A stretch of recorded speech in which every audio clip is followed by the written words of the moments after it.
Hi, I'm LDS in Medium, and thank you so much for tuning in today. I want to try to bring religion and spirituality closer together, and this is what this pod is all about.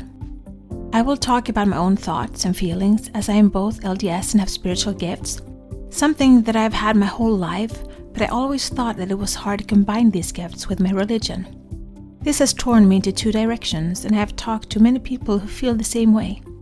I can't choose not to have my spiritual gifts, but I can choose how I use them. And I always want to use them for good and to help others. I believe my heavenly parents gave them to me for a reason. So, this is me. Join my quest for knowledge. Tony Robbins, Day 3, Episode 5. Decisions are the worst. That's a quote from a movie. Do you know which one? Clueless. I used to feel the same way. For me, decisions were really hard. At least some decisions. But you know what? It's actually the decisions that move you forward, and it's the action you take. In this Tony Robbins Day 3, he said a quote that was, "Your worst day can become your best day if you become the creator. Focus on what you can do to others." If you change your actions, you can actually change your life. You can change the circumstances that you live under, and you can change things that you don't like. How was that Albert Einstein quote again? About expect a different outcome if you do the same thing. How was it? Yeah, you can't do the same actions over and over again and just expect a different outcome. That doesn't happen. Because our brain is lazy. That's the truth. It wants comfort. It wants the same. It doesn't want difference. So, if you want to make new decisions, you need to think outside of the box that you put yourself into. And you need to think, what can I change? And then you take action. What kind of actions have you taken recently? Well, for starters, I changed my work. Yeah, I did. I actually did. It went pretty much from one week to another. As you know, I work with children that are disabled at a school. And I've loved my work, and I've been there for 3.5 years. It's been so rewarding and also really, really hard. And then one of my coworkers was asked to work in the ordinary school. And I was just accidentally standing out there listening to the job offer that she got. And she came back and talked about what they had asked her to do in order to stay in the school. And she really wanted to stay at the school for disabled children where we work. And I just had this thought that, no, you're supposed to take this job. And so I went home and I had this thought inside of me like, you should do this, you should ask, you should at least try and ask. And so for a couple of days I thought about it, and then I knew that she really wanted to stay, and I had this urge in me that I need to change. And most of the things that I do in my life, I do for other people. I started working at the job that I did in order to have money so I can finish my schooling that I did with applied kinesiology. And so I got to be a teacher in that class because the teacher left and no one else wanted it, and I wanted to keep our group together. And I loved our students. I didn't want them to have to change personnel again.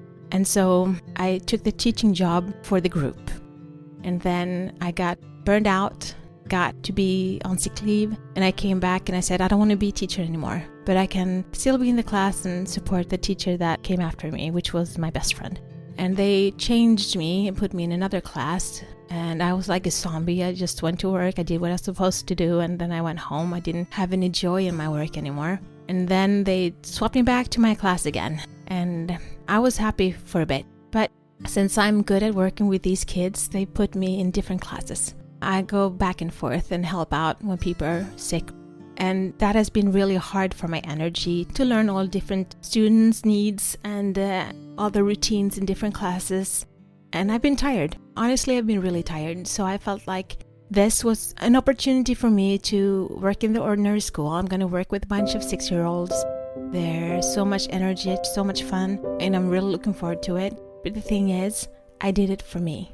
Without feeling guilty that I'm leaving the ones that I love behind. I really, really love my coworkers. I really, really, really love my students. I had 3.5 awesome years, and I'm so blessed to have met so many wonderful people in my life. But I felt that this was something I needed to do for me.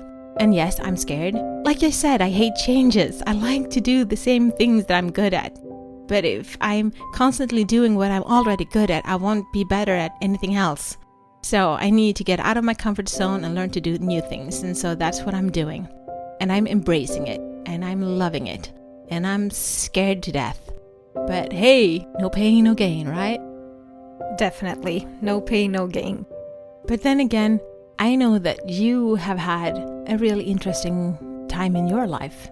Why don't you tell them a little bit about yourself and your family situation?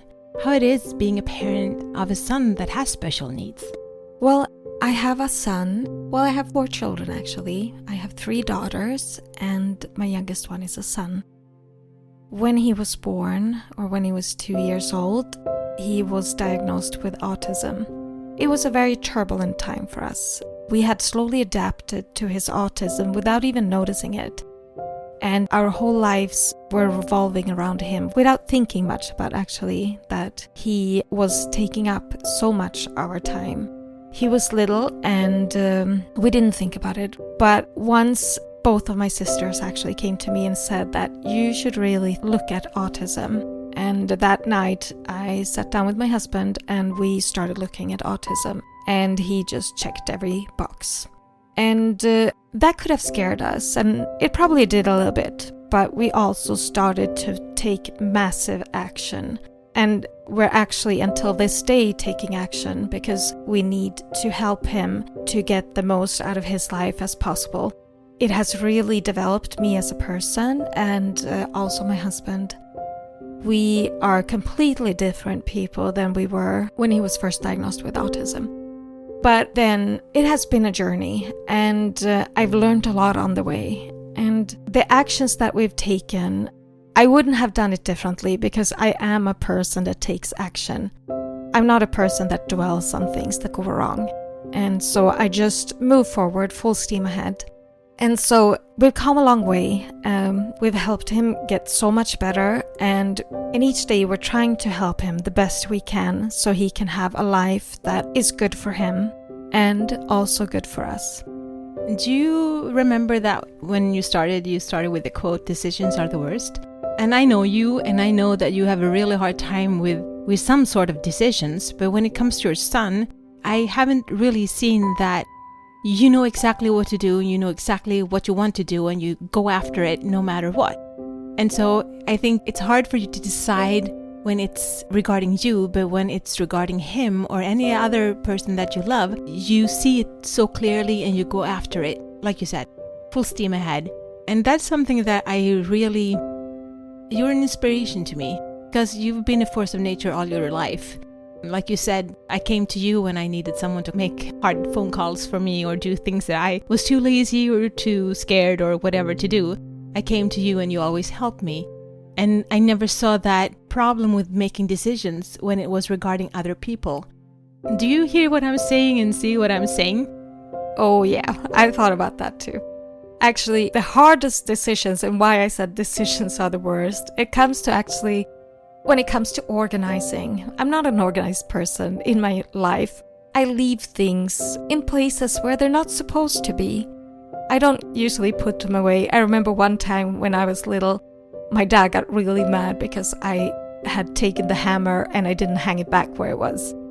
And I don't know, I usually never put things back where they were, but now as an adult, I actually see that it's beneficial to put them back because you know where to find it. But the worst decisions for me is when I look at 2 things and I decide what is going to stay and what am I going to throw away. Those decisions for me are really hard. But when it comes to bigger decisions like moving to another country or what should I study, a kind of strategy that I had before what I was going to study is that I took out one of those books that we got from the student advisor with all the professions, and I just started crossing out everything that I did not want to become.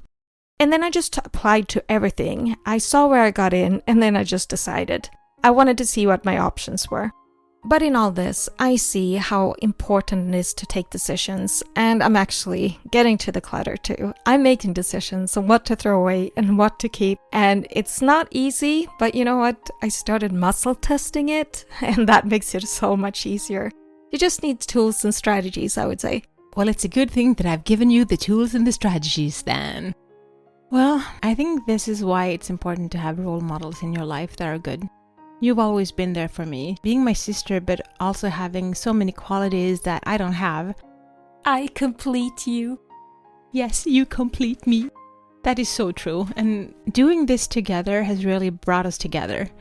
Having seen you on your ascension process, having seen you wake up, having seen you starting to understand me and start speaking the language that I have longed to speak my entire life. It's so fun to actually have someone that understands me when I speak about angels or talking to trees or getting inspiration from music or being out in the woods and nature. And you're just accepting me full out. You don't question me, you don't judge me. And I'm so grateful that I have someone in my life that just so completely understands me and loves unconditionally. And you're one person that has always helped me to take actions for my dreams, to start doing and not just thinking. And I'm really grateful for the time we have together and the time we have to talk about these kind of topics, and that I have someone that can see my dream, that can see the vision that I have, and that just follows me and just encourages me and you're just there with me, helping me. And you were there all through this 1.5 years. You've been the one that I've cried to. You've been the one that I've talked to. You've been the one that I've laughed with. You've been the one that encouraged me to take these steps and just do it. Not to think about it, just do it. And for that, I'm going to be ever grateful. Oh, I'm getting so emotional right now. I have so much in my heart. But I hope you're out there. I hope you have someone by your side that just loves you unconditional. And even though it might feel lonely at times, always remember that you have a Heavenly Father and Heavenly Mother that really loves you. Really, really, really loves you. And you have an older brother that came to this earth, and his only mission was to take on our sins and die for us. Yeah, only mission, but